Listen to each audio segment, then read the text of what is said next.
እግዚአብሔርን ፈልጉት በሚገኝበትም ጊዜ ቀርቦም ሳለ ጥሩት። ክፉ ሰው መንገዱን በደለኛም ሐሳቡን ይተው፣ ወደ እግዚአብሔር ይመለስ፣ እርሱ ይምረዋል። አምላካችን ይቅር ባይ ነውና። ሐሳቤ እንደ ሐሳባችሁ መንገዴ እንደ መንገዳችሁ አይደለም ይላል እግዚአብሔር።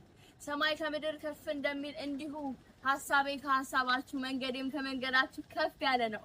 ዝናብና በረዶ ከሰማይ ወርዶ ምድርን እንደሚያረካት ታበቅልና ታፈራ ዘንድ እንደሚያደርጋት ለዘሪም ዘር ለበላተኛም እንጀራ እንደሚሰጥ እንጂ እንዲሁ እንደማይመለስ ከአፌ የሚወጣው ቃል የላኩትን ይፈጽማል፣ የምሻውንም ያደርጋል። ኢሳይያስ